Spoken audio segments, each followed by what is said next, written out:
we don't prepare them for the A levels, but we really do prepare them for life.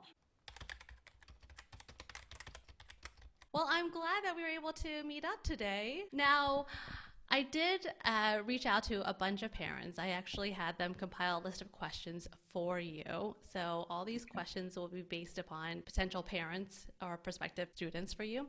So before we actually get started on that, I guess if you want to kind of go into detail about Brave Generation Academy, what it's about, how you came up with the concept for those that just aren't familiar with it. Okay. The concept came about because I really wanted to do something in education that would like prepare people for the real world and also give us the flexibility to be wherever and able to become more relevant, let's say. Okay. And I had 3 of my kids in a traditional school, good traditional school, nothing wrong. And then in 2019, I did this world trip and we caught this Trans-Siberia. We did Russia, Mongolia, China, and then another 11 countries around the world. And when I got back, I sort of put them back in a traditional school and they were stuck there. And I almost felt like, guilty for putting them in a prison from 8 till 5. And they couldn't actually do all their interests, and I thought to myself, with today's technology and taking the best of offline and the best of online, how can we change this? How can we keep them motivated and yet let them like pursue any passions they might have or even like help them find their purpose? So that's how Brave Generation came about. The name Brave Generation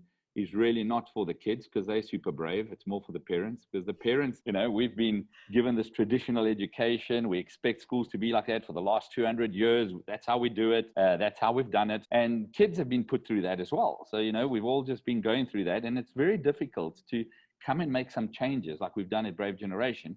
And obviously just accept parents to understand it. And the changes aren't mass changes. Like we still do a curriculum. We still do the most international accepted curriculum. We do RGCSEs and we do A levels. So, every university recognizes what we do. They know what we're doing.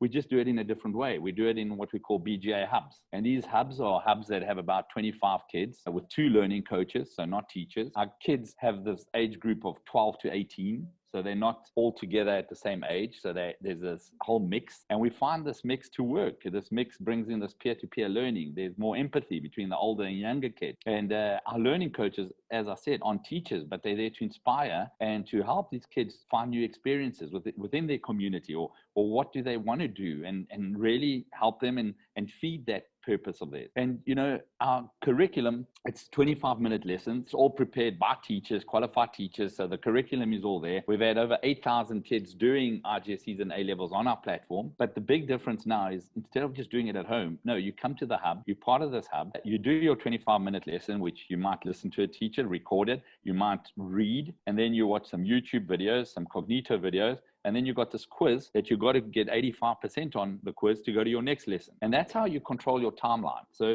when people say, what's a typical day at BGA? Well, there's no typical day, but there's a typical week. You choose your timeline, you've got all your subjects, and we say, okay, what do you want to achieve? When do you want to write exams?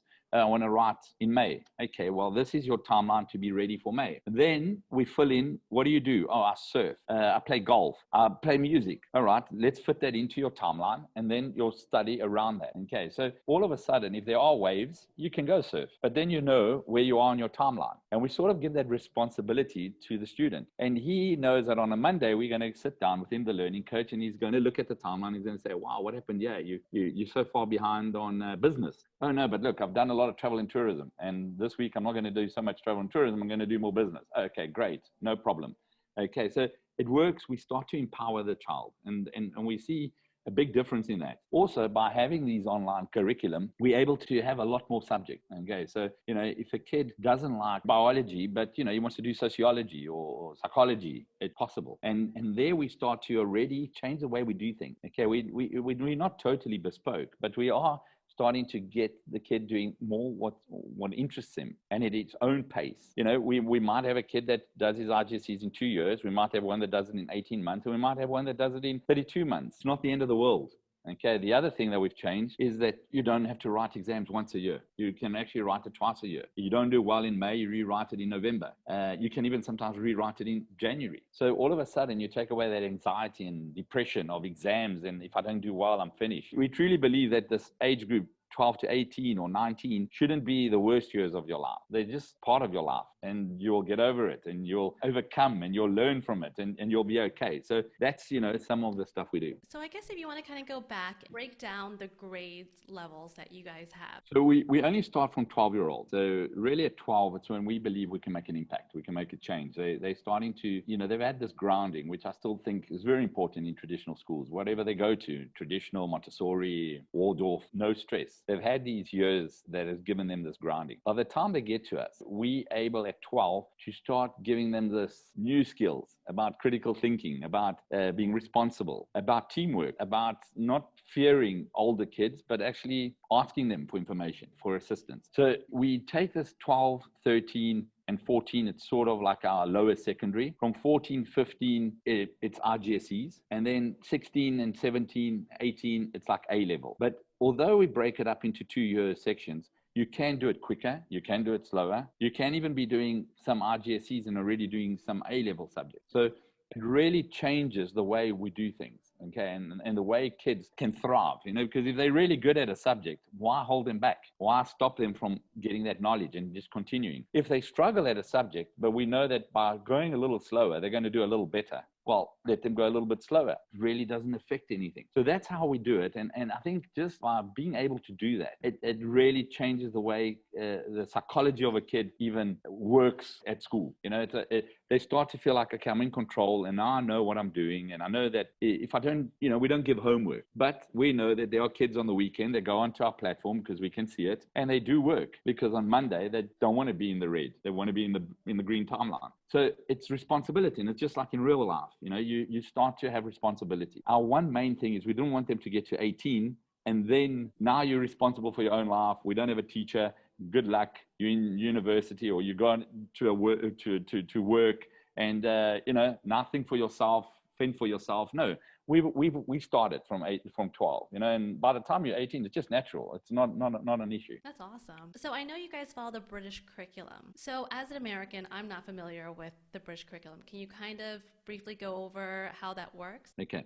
So we follow the British curriculum, but we follow the international British curriculum. So it is a little bit different. History is a little bit different. Geography is a bit different. And also, we also do, like in Portugal, we do first language Portuguese and second language Portuguese as well, because a lot of our students are also Portuguese. They come out from at 12 years old, they leave the Portuguese system and join the international system. We then have equivalencia. At the end of your A levels also have equivalencia, which is like accreditation to the Portuguese system. But the British system, if you Google it, the British international system or A levels, you'll see it's always, they're rated as the gold standard in education because it's just so widely accepted. Universities around the world know what it is. An A level, you know what it is, so it's there. With regards to the American system, very soon, around June, we'll also have the American curriculum, and that will be the Wisconsin's American curriculum. You will actually be able to be sitting at the same hub, and I'm doing the international British curriculum, and you're doing the American curriculum, and no problem. We surf together, play tennis, go to band together, no stress,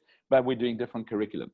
Okay, so awesome. That's going to be a game changer for us because we always put down the student first. So we look at how can we make students' life easier. If he does want to go to the US and he wants to have the American curriculum, et cetera, great. We can do that then. If he wants the international curriculum because he might go to Holland, he might go to England or Asia, wherever it's going, it also works. So it's a little bit like that. Our learning coaches obviously get trained on both curriculums, but they don't have to be experts at either curriculum because we've got our online forums. We've got a really good platform that actually, as I said before, we've had homeschoolers, over 8,000, that have just done it with the platform without learning coaches. Our learning coaches are still there to help both curriculums find out what they really like.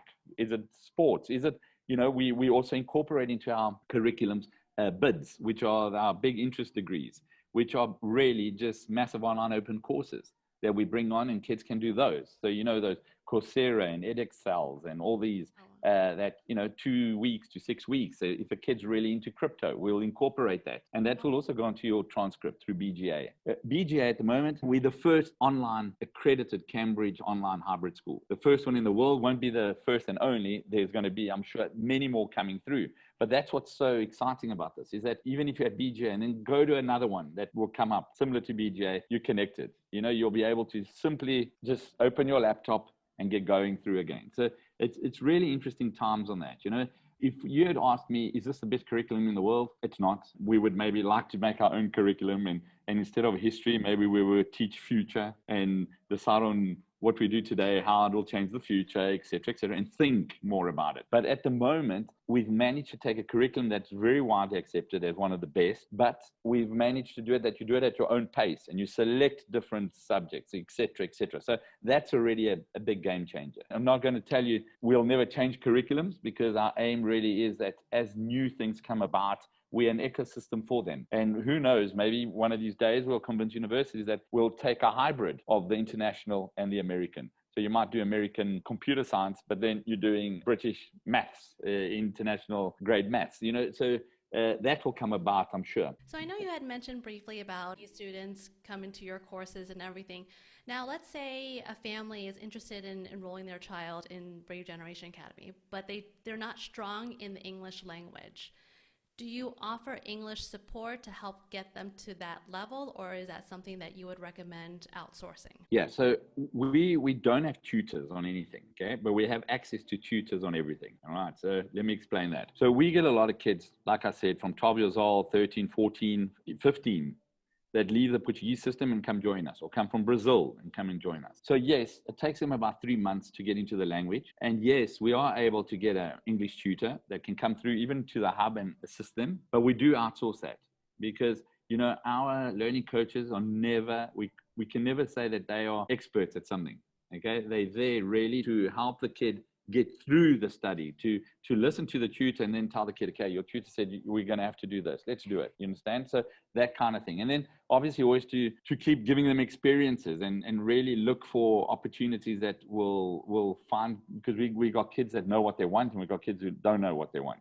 And our learning coaches sometimes use kids who know what they want to influence kids that don't know what they want by giving them experiences and taking them with them to have a surf lesson or to the vet, and try out 20 hours at a vet and see if he likes animals or doesn't. So it's very much like that. So we can't tick all the boxes. So we're not able to do that. But what we do is we do a product that's at a really, I would say, very, very competitive fee for what we're giving, which is the education, the skills, and the community. And then anything extra, a parent can get it, and we will incorporate it. Okay, so we don't have a wall up and say, look, we don't want any tutors here. No, we welcome the tutor, and we'll work with them, because at the end, that's what's good for the student. So that's what we'll do. That's great. So I know you kind of briefly went over the hub and how it works. I know there's a curriculum that they follow, but let's just say their schedule's a bit chaotic and they want to learn math at 9 a.m. or science at 12 o'clock. Can they break up their schedule like that, or they would have to fall into a certain time frame? Yes, they can do that.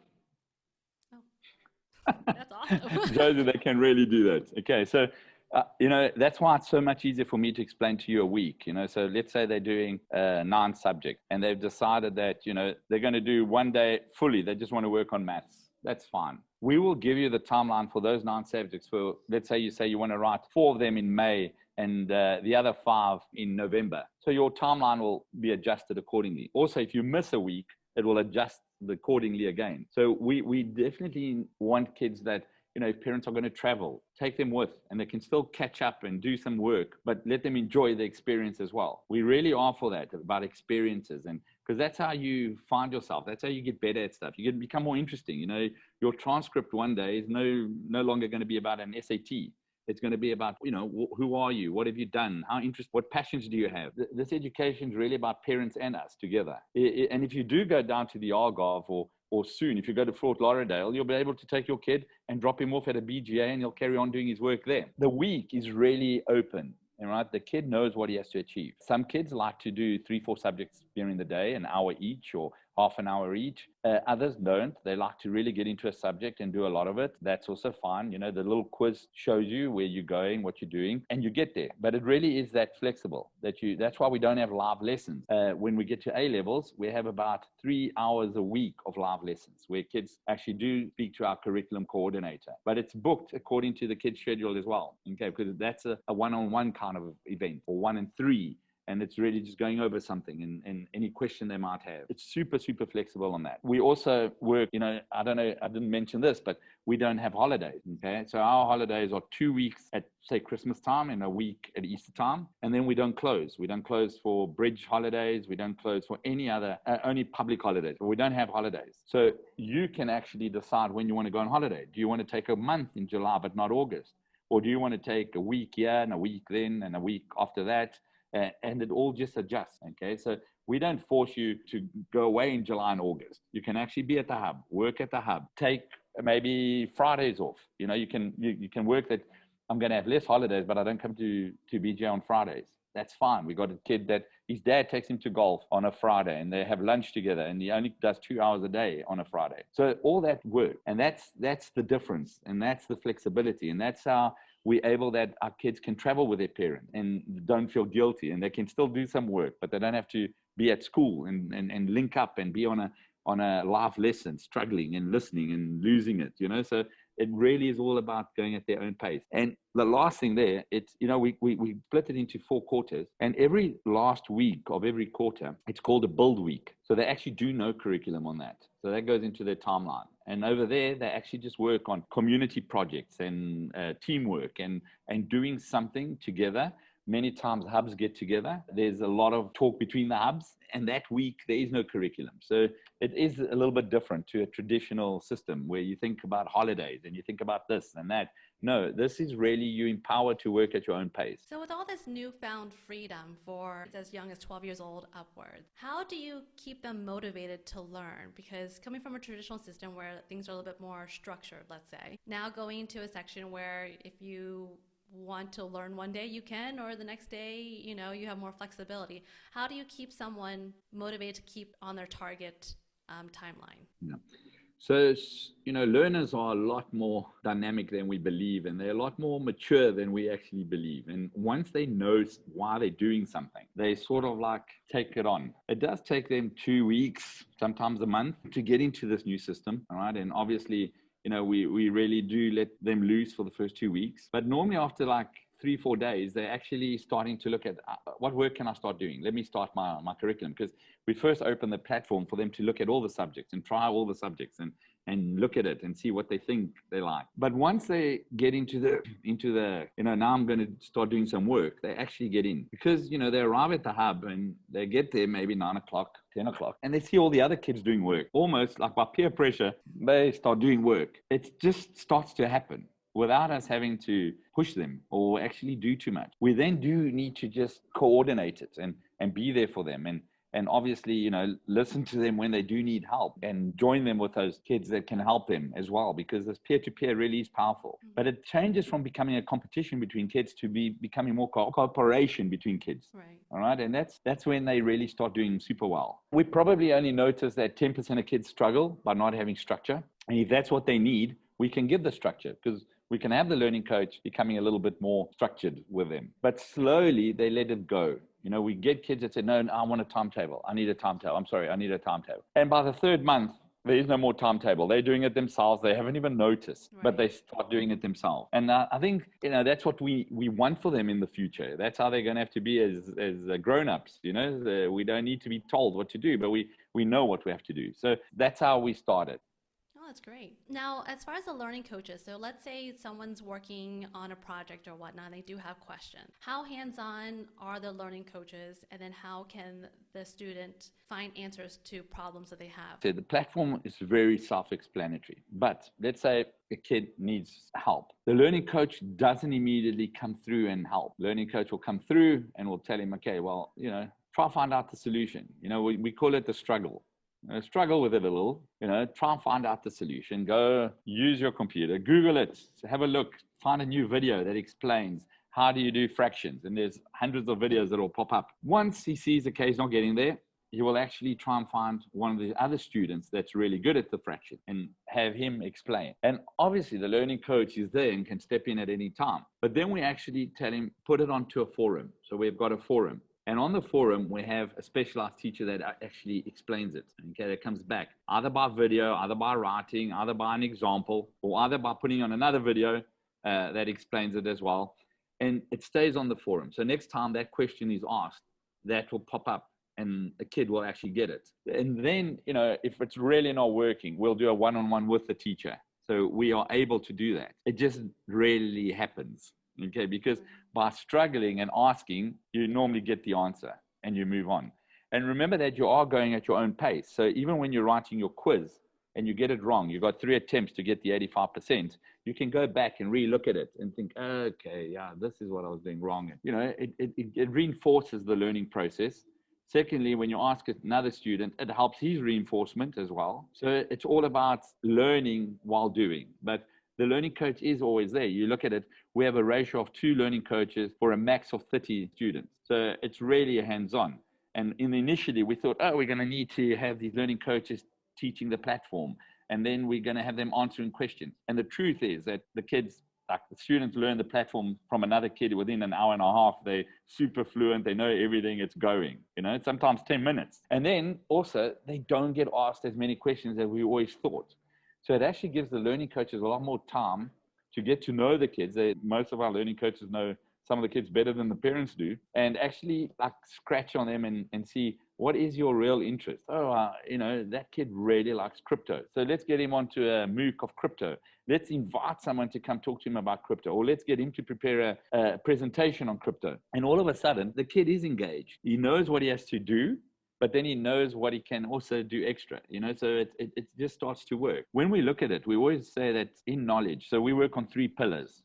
And the pillar is knowledge, and that's the syllabus and how much time they work on that syllabus. And that's normally 4 to 5 hours a day. Then we work the skills, and the skills really is about if it's sport, if it's music, if it's spending time with an architect or whatever it may be. The learning coach can organize that the kid goes and spends some time with an architect for 20 to 30 hours, and he learns stuff with a vet or with a crypto miner, whatever it may be. You know, we open to everything. That's what's so wonderful about our system. The community, which is our 3rd pillar, is part of it. We work a community with everything. So we don't make food in the hub. We've got a microwave and a fridge where you can keep stuff and warm it up. We go to the local restaurants. We have the plate of the day. We have, you know, so it all changes, that whole thing of mixing with the community. We don't have tennis coaches. We don't have golf coaches. We don't have music teachers. It all happens within the community. And that's a direct relationship then with the parent and that teacher, but it goes onto our timeline. So the kid's got it on his timeline. So yeah, that's the difference there. You just answered my next question. Is it 100% virtual learning? But by a lot of the hands-on that you were just mentioning, it seems like it was a good amount of opportunities to learn. Yeah, we actually don't do home learning, okay? So at BGA, if you join BGA, you actually have to come to the hub, okay? You can go away and you're traveling and you're away for 2-3 weeks. That's fine. You're still connected to your hub. You still do things. You can still play chess with the people at the hub. You can still be part of the debate club. You can still prepare a brave talk. All that continues. But we really do need you to come to the hub, because only by having kids come to the hub do they help each other. So if we've got a kid that enrolls in BGA but doesn't come to the hub, we're losing out, okay? Because it helps both ways. It helps certain kids that know what they're doing and are good at skateboarding to show other kids to become skateboarders. And by doing that, they become even more prominent in their skill. And it also helps kids that didn't have any interest in skateboarding maybe to try it. Okay, so it is important that they do come to the hub. So it isn't a homeschool. We do get a lot of homeschoolers joining us, and it's incredible because some of them are super great at the academics, and then all of a sudden they've got this whole new world of having kids pulling them along to do other stuff, and they're amazing, and they themselves have a lot of soft skills. You know, I'm always amazed with homeschoolers how they do have soft skills, and lots, you know, and we don't think about that. So it is a real mix, but we do want you at the hub. Okay, it doesn't matter if you even go to one hub for 3 days and go to another hub for 1 day. That's fine. We've got kids who hub hop because we've got kids that are in a city hub, but on a Friday or on a Monday, they go ride horses. So they go to our horse riding hub, you know, and they're there for the day and they do their horse riding and they're there with different kids, but it's still the same computer. They open it up. They've got a different learning coach, but, you know, he will help them with what's going on there. But yeah, it's still important that you do come to the hub. Say a family lives in Portugal just for a couple years, but then decide that they are going to move to another country. Can they continue their learning with BGA? Well, the funny thing is that's how we're growing, because we've got a kid in BGA in Lisbon, and now they're moving to Miami. So we are going with them, and we're opening a hub in Miami, and we already have 3 kids that are going into their Miami hub that were past BGA. They are BGA students. So they will get it going and we'll open Miami. So, we do have that. We've got another student in Cascais that's moving back to Brazil and wants us to be in Brazil. So we will accompany them and we'll do the hub in Brazil and we'll get it going. But even if they can't find a BGA hub, they're doing an international curriculum. They're getting the same exams as any other international school. They can then go into one of those schools if there really isn't a BGA. But we are trying to expand and we're trying to be there because once you've tried the system, you almost think this is how you should do school. So it's difficult to then say, okay, now let's go back again to how it used to be done. And you can only come at this hour. You can only go at this speed. You can only go on holiday then. You can not talk in class, keep quiet and listen. It's difficult. It is difficult because, they've had this freedom of being self-empowered and disciplined. And now it's almost like going backwards, So we BGA, we don't have traditions. We don't have this whole history. We don't have to be stuck in it, or we actually only have a future. We can only think of the future. So it is important that parents that even join us, parents have been taught their whole lives through a traditional schooling. Their kids have been in traditional schooling. So even when they join us, they have to have a mind shift, and they have to think about, wow, okay, it is different. My kid says he's only going to school today at 10. Okay, I'm going to take him at 10. That's weird. No problem. My kid says he's first going surfing and then he's going to school. Okay, weird, but let's do it. And once you go back to a traditional school, well, that doesn't happen. You've got to It's funny that you comply. said that the name is based upon parents needing to be a little brave for the system. And I know a lot of parents are kind of apprehensive because, like you said, we grew up with a traditional system. So we don't know anything other than the traditional system. So to hear everything that you're explaining, it's like that concept sounds amazing. And I wish I had it as a kid, That happens a lot. Like after a month or two, parents come up to me, I wish I had that. Right. I got damaged by school. I thought, school wasn't for me. And that's the thing, it's been far too long. We've been doing things far too long the same way. We've like been producing little robots when we know that individualism is the future and being different is the future. And we are different. And not all of us are going to be great at maths. Not all of us are going to want to do science. Not all of us are going to want to be tennis players or whatever. But if we open it, that you got that possibility, great. And that's really what happens here. And also not all of us are mature at the same time. We see it. We've had girls at 11 that join BGA because they're actually more mature than the boys at 12. And that's okay. It's different. But those boys, it doesn't mean they're not intelligent or they don't get it. They will get it. They just take a little bit more time. But you know what? At that moment, they're more interested in football. That's fine. Okay, no problem. We'll get there. So we really do work this, trying to get the best of those two worlds and making a system that is like actually natural. Like that's how it should be. When we look back at it, we think, that's how it should be. Because even 2,000 years ago, that's how it was. Like we used to be with Socrates and Archimedes and do an apprenticeship. And if you liked philosophy, that's where you went. You spent time with a philosopher. If you were into architecture, you would go in with an architecture of those days and learn. And then we said, no, now everyone's going to learn some philosophy, some psychology, some maths, some this. And if you only like architecture, sorry, that's not what you're made to do. So now we're trying to, again, like just give a little bit of what we used to do 2,000 years ago today again, individualism.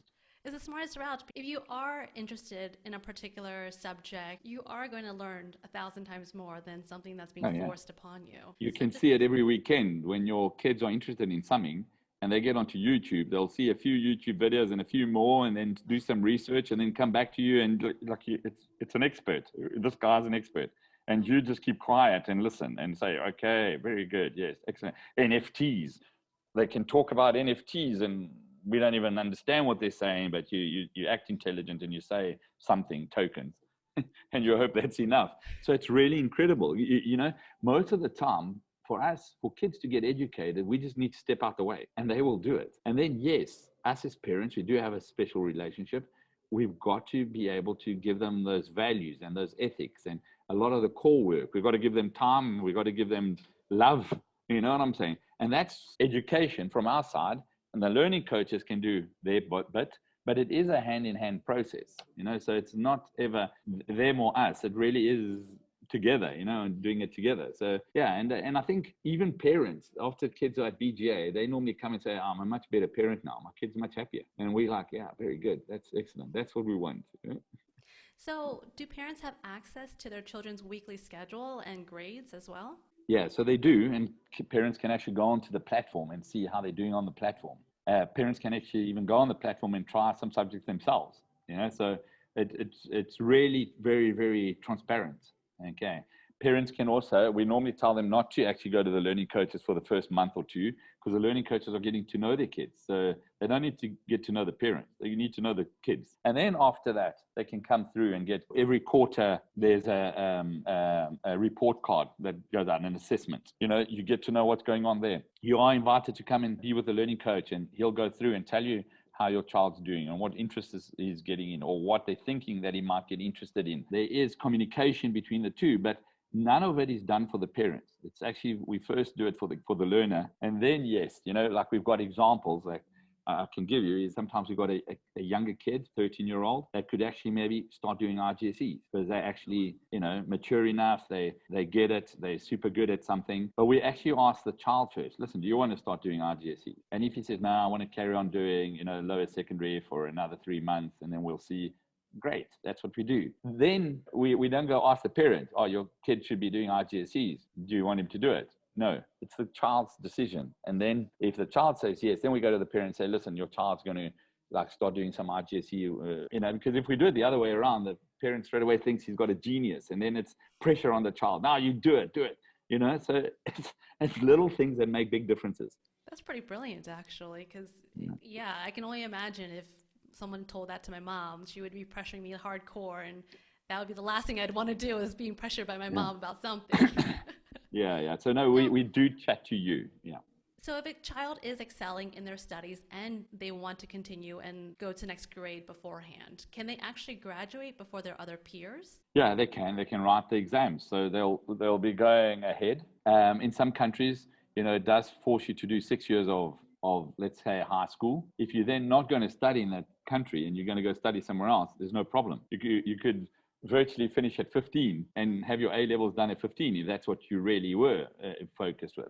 What we do is like kids that are really fast, and we tell them, do you want to try another subject as well, add a subject? Or do you want to do more MOOC degrees, more of these massive online open courses? Or do you want to spend some more time doing something else? So we don't want geniuses. We're not here to fast forward your timing. We want you to enjoy your 6 years of, let's say, high school, and come out of there with a really nice transcript of, this is what I'm interested in. This is what I've done. This is community work. This is subjects I've done. These are the massive online open courses I've done. These are the apprenticeships, which we call shadowing, that I've done. So yeah, we're not excited to push people forward.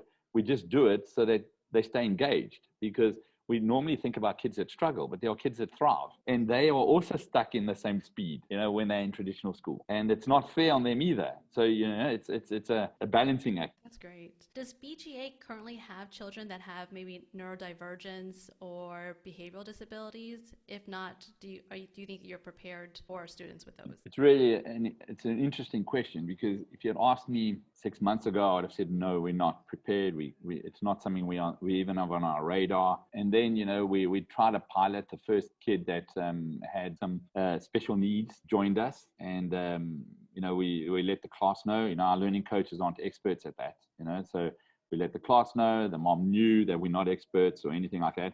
But after the first day, the kid wanted to come back. He said, no, I'm coming back. And then we started to understand, and the class said, yes, he must come back. We want him back. And they got used to him, shaking his hands on close to his head. And he started doing it less and less. And we started to understand, even with the parent, that what he was loving was that he was able to go at his own pace with a subject that he loved.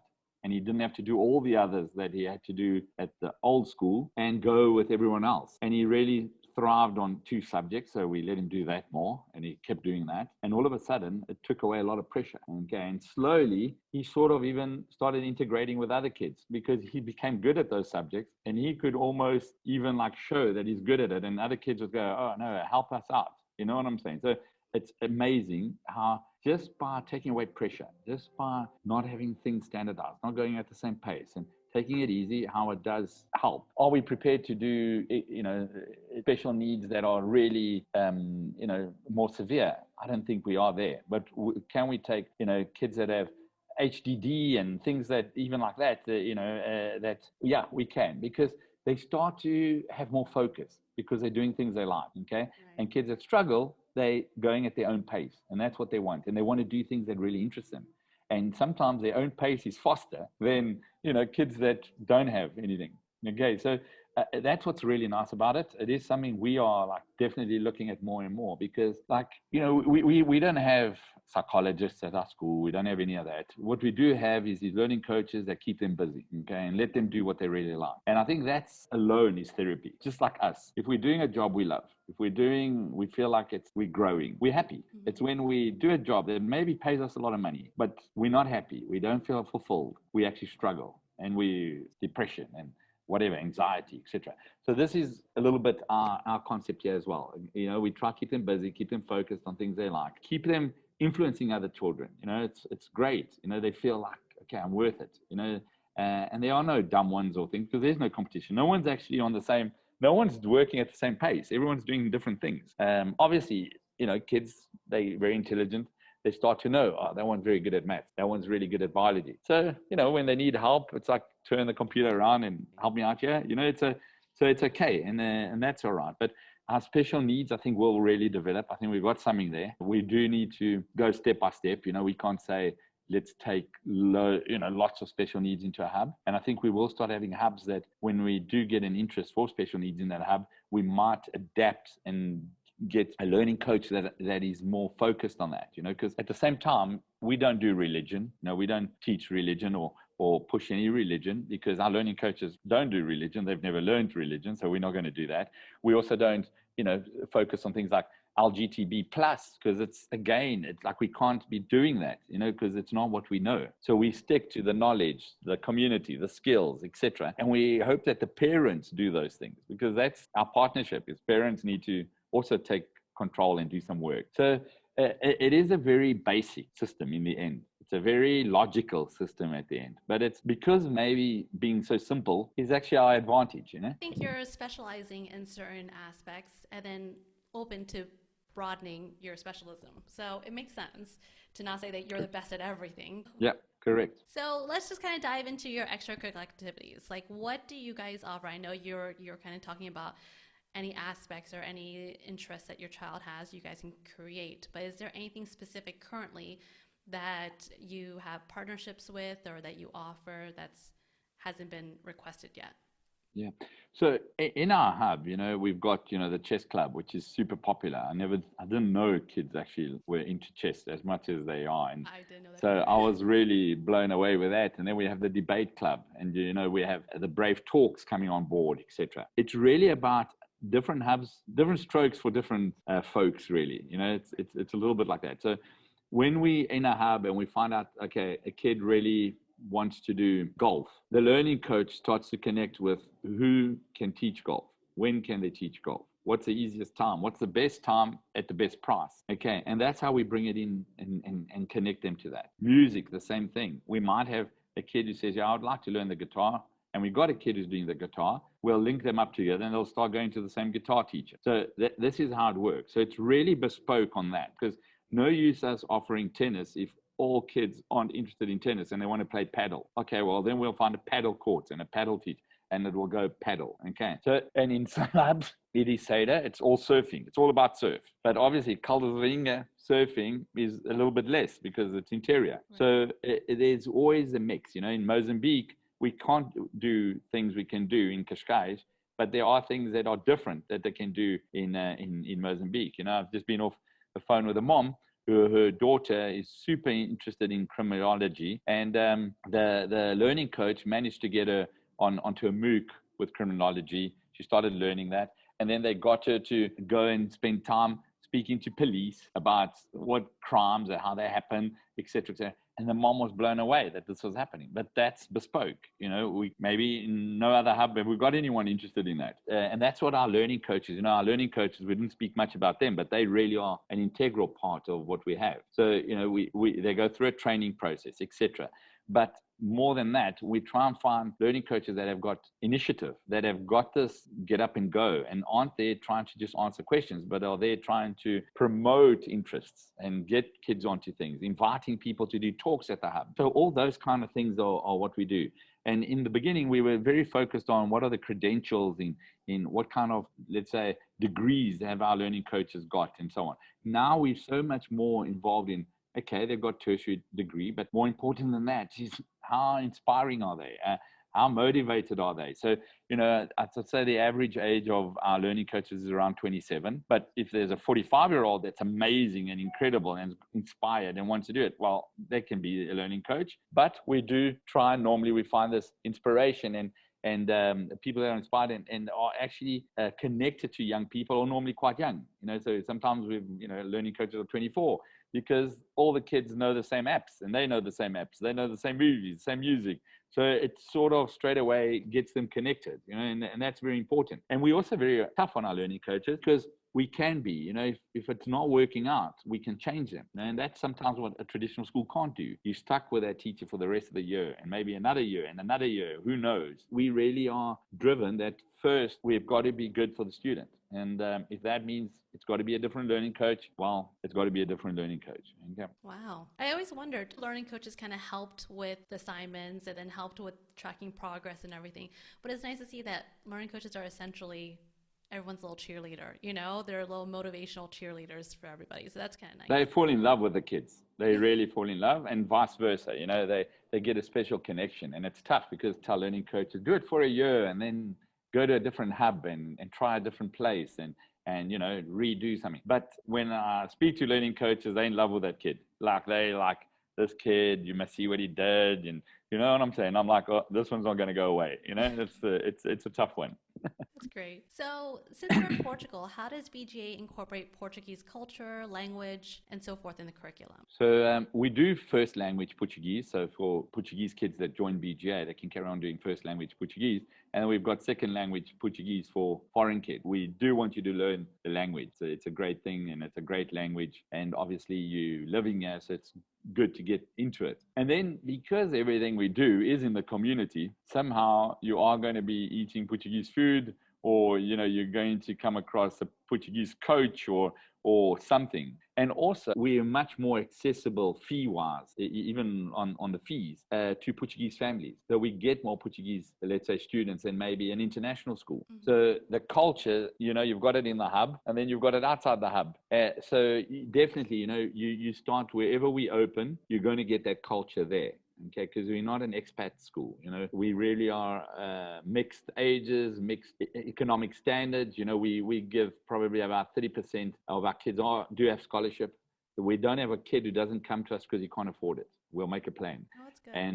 And that's only between us and the family. Inside the hub, they're all the same. We really believe that this melting pot is a lot more interesting when we've got different cultures and different economic, let's say, levels. So as far as like the background of the current students, would you say a good amount of them came from traditional school setting, or are they foreigners, or they come from international, or were they homeschooled? Yeah, so I'd say about 60% are international, 40% are local.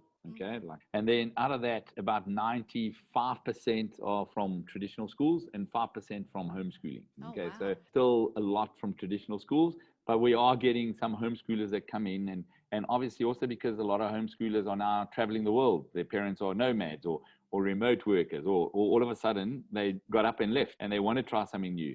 And the great thing is about they arrive in a place and they join a BGA hub and they've just made 25 friends. You know what I'm saying? It's really nice. And they'll have a local that will invite them to sleep over, and it just starts happening. So as I said, we've got all kinds. We've got kids that struggled at traditional schools, and we've got kids that were thriving at traditional schools but want more than that. Right. So it's a real mix. That's great. So I feel like this is one of the top questions I've been asked. Are you planning on expanding for younger ages? Yeah, no, we're not. I want to be clear why we can't, because we can only make an impact from around that 12 and sometimes the 11-year-old, depending on their maturity, and we'll give them a test run and they test it and see. Mm-hmm. But we really have to focus on where we're good at, and that's where we can make a difference. And also many times I look at the younger age groups and there's good stuff out there. There's so much happening happening. There's a real revolution in younger kids, and you've got all kinds of schools coming up. But in our age group, it's a lot tougher to do anything exciting with them. We want to concentrate on that level. So for us, we're starting to do partnerships where we've got schools that go from the age of whatever 3 to 12, and we're setting up a BGA so their kids carry on going through. So instead of leaving that school, they just carry on at a BGA at that school. So we're doing things like that, and we're even looking at opening BGAs. We've got it at a Portuguese school. So any kid who actually doesn't want to do Portuguese, wants to go into the international school, well, he's at the same school, but he's just going to the BGA and doing the international. So we are starting to do some exciting things, and I'm sure even in the future with private international schools, we'll set up a BGA, because we can do subjects they can't do. They don't have those teachers. So, you might be doing part in your school and part at a BGA because you wanted to do some psychology, sociology, or travel and tourism that they can't do at your school, but you can do it at BGA. We're very flexible on how we will set it up. What we do believe is that we'll keep lowering the fee instead of upping the fees. And that's very important for us, okay? Because our main aim is more students that can get these opportunities, because we want this opportunity in Luanda, in Lagos, in London, in Lisbon. We've just opened 2 in Namibia, and we opened our first hub with 16 students in Namibia immediately. We've got South Africa really booming. Maputo is doing super well. So we've seen that it works. Even in Africa, it works. And we're able to really change lives, because all of a sudden they're getting an A level. So they can go anywhere in the world. They can stay in their own country and go to a top university if that's what they want. Or just use an A level to go do a Google certification and get a job. There's exciting on that. If we'll probably be more interested in one day, like using our hubs to even work with older people, okay, than going younger. Okay, so our hubs in the evenings might become places to do a Microsoft course or a Google certification or a language, or even having older people want to do their A levels. That's what we'll do. But if I had to say, yes, we're going to do younger kids, it would be so good for us, because so many younger parents are so open to what we do. Right. They already know they're not going to go to the traditional route. They want things that are different, but it wouldn't be fair to the learners. I believe that, sometimes the younger kids, they still do need to push each other's hair and learn a few things and, struggle a bit. And then we'll take them from when they're 12, That makes sense. So since you guys are expanding so quickly and so fast, and congratulations on that, how are you going to maintain the quality as you're growing so quickly? Yeah, so that was very important for us on our scalability model. And that's why, our platform's the same, as it's the same in Maputo. Our learning coaches go through the same courses. Every 13 applicants, 1 makes it. We've got so many amazing teachers that are frustrated where they're teaching, or educators, etc. Because they seem to do a lot of preparation and Excel spreadsheets and reporting and parents and politics. None of that happens with us. Our learning coaches don't have to do any of that. And that's where our quality is, okay? Because the platform's the same. Our learning coaches need to be driven and motivated. On our scalability, it's really always about us being able to carry on giving that learning coach. And that we're able to find, because we're always able to find really good people. And we're also able to control it, because we can see how that hub is doing at maths or at whatever the course is that hub's taking compared to others. So there's always an average. So if we see it going down somewhere, we say, well, there might be a problem. So let's look more into that. And as we grow, we're also becoming better, because we're able to get better people with the growth, even at Central. So we're able to be more connected with the hubs. We've got, roving coaches that we couldn't have before. That a roving coach that goes around and sees how our hub is doing, spends a week there, speaks to kids, sees the learning coach, speaks to some parents, and then reports back and tells us if there's an issue or if there isn't, or if there's something great they're doing there that we could do at other hubs. So we don't see the quality going down. We actually see the quality going up. Every hub is going to be unique, but there's always a DNA. Your platform's there, your learning coaches are there, but yes, hubs are different people, ways to different cultures. So the scalability doesn't scare us. That's why we don't franchise it. That's why we know where our, what our vision is for that. And we're now going to go open in the US. I'm going to be there for 2 months. My kids will be at that first hub for 2 months, so that we get it right and we do it properly. So it's a project that's more than, about the scalability, but it's really about the quality and opportunities that we can expand. Wow, with all the areas that you have hubs in, it's kind of cool that each child can actually travel to all different hubs outside the country and still be able to attend school. Yeah. And we're now we'll be opening our first hubs at at Farfetch. So we're opening at a company. And it's great for the company because now parents come through to the company, bring their kids with. When they decide to go on holidays at different times, they go on holidays. And if they go on holiday or they go to a different city to work at, if we've got a hub there, the kid can go with. So, and for the company, it's great. It attracts talent. It retains talent. So, there's a lot of benefits again. So we'll always be doing the best that we can do that will give the kid a better education, but also make it that the parents get involved, by making it easier for the parents and all that. So it is a real win-win, so yeah. So how does BGA help with A-level students for university? It's just the whole model, the way of how you go at your own pace and you do your mock exams, and you can do a whole bunch of mock exams before going to write your final exam. And your final exam is never your final exam. If it didn't go well, you can rewrite it in 6 months. It's never the end of the world, okay? And I think that alone really changes the perception for kids on how well they can do. We also don't have teachers that don't want to be there, or, the platform is always at its best and getting better. So we keep it human, but we take away the negatives sometimes of the human side of it. I promise you, Josie, if you empower kids, they surprise you. They really do. Some parents say, but my kid has got no responsibility. He's not going to do that. And, after 3 months and that, the kids getting into it, and they're surprised. We don't prepare them for the A levels, but we really do prepare them for life. That's our thing. We're not here to get these brilliant academic kids. There are some that will want to do that, and will do that. But it's more about how do we prepare you overall? How do you feel good about yourself? How's success not seen about what others do, but really about what you're achieving? So that's what it is. I mean, the more you talk about BGA, the more I'm like, wow, to start everything that what you would have learned probably from when you start college, or maybe when you graduate college and go into the workforce, but then start it at a young age of 12, your whole life is essentially changed in one sense, because now you're making your own decisions versus waiting for your teacher to tell you what decision you can make. It's kind of refreshing. Yeah, and that's, I think, going to be the norm.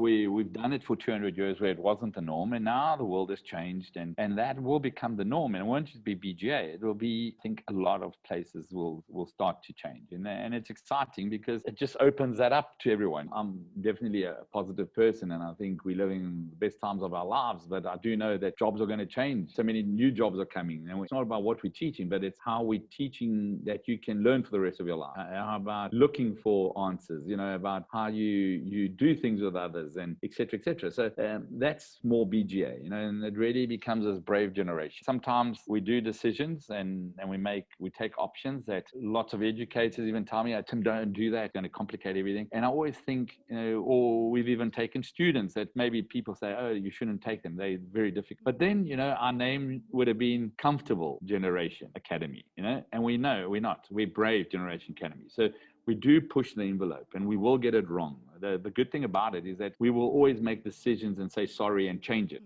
okay? And not live by the sword if it's wrong, and I think that's what's good about us, and that's the mentality we have even at head office, and all the, the team that we have, and that's great. And our learning coaches, they're not experts at everything, or almost at nothing, but they do know what we want: common sense, values, initiative, and that's okay. So let's say, what are the next steps? If someone's video or have already discovered BGA, what is the next step? When do they enroll their children? What's the tuition cost? I know we briefly went over kind of tuition, but the tuition cost, how to enroll the child. Okay, so super simple. You drop us a message, okay, at bravegenerationacademy.com. There's an admission there. You just drop it off. You'll be invited to a webinar, okay, where you'll listen to all this and more and get to ask questions with some other parents. There's webinars 2 to 3 times a week. Where enrollment is any time of the year. It doesn't matter. Oh, wow. So it's not September, it's every day and every day of the week. So whenever. You then get invited to come in 2 days at a hub. The child will go through and spend 2 days at a hub. And then he needs to write a little motivational letter saying he wants to be part of BGA, because he's starting to take ownership of this decision and responsibility. So you'll just write us a little letter saying, yes, I want to be at BGA because of this. This is what I'm good at. This is what I want to focus on, etc. And the parents also just write us a letter saying, yes, they understand BGA and they want their kid to be part of it. And then registration fee is a once-off, so it's not every year. It's a once-off 600 euros, and then 450 euros times 12. Okay. And as I said, if for any reason there are issues and there are difficulties, well, you let us know and we look at that with you, and super quick on getting an answer and so on. And that's it. That's really it. And that tuition is just covering the curriculum, the platform, the hub itself. Yeah. So the hub, the learning coaches, the platform, however many subjects they want to take, and they can drop subjects and retake another one. No problem at all. There is an extra fee when you write the exam, and that's between 60 to 90 euros. But that's the fee that you pay to the exam board of Cambridge or Pearson. So, that you get anywhere. So any extracurricular activities that you had mentioned prior, that's just an additional cost? Correct. So if you do tennis, if you do surf, that is extra, okay? What we do include is obviously the chess, the speeches, the debate club, anything that's in-house. And sometimes the learning coach might be really good at something, so he'll make kids part of that. And that's also the reason we try to keep it, accessible in the cost, because we really also wanted parents to have extra budget to let kids do other stuff. If you look at it compared to, the normal international curriculums and all that you get, it's very competitive. Yes. Well, thank you so much, Tim. I appreciate the time taken to talk to us. And Excellent. I'll link all of your information below, including your FAQ section that has a lot of information in there as well. Thanks again. Okay, brilliant. And I look forward to speaking to all those parents and meeting the kids. And really, it's if you're really interested, drop us a message. Come do 2 days, try it out. We've got now 16 hubs with 4 more opening next month. So we'll have 20 hubs. There will be a hub that you can try out. And then really, it's as easy as getting 8 kids together that want to open a hub, and we will make it happen. Okay, so parents can request a hub to be open in their city? Yeah, correct. And then just get a few parents together. We'll come talk to you, and we'll open the hub. So in the Silver Coast, we've got Royal Orbit's opening. We've got Caldas. But really, that's how it is. Nazaré we're looking at. So we've already got some parents in Nazaré that are starting to look at it. It's super simple. Wow. Well, thank you so much again. I appreciate it. Thank you so much, Josie, and all the best. And thanks for doing what you're doing.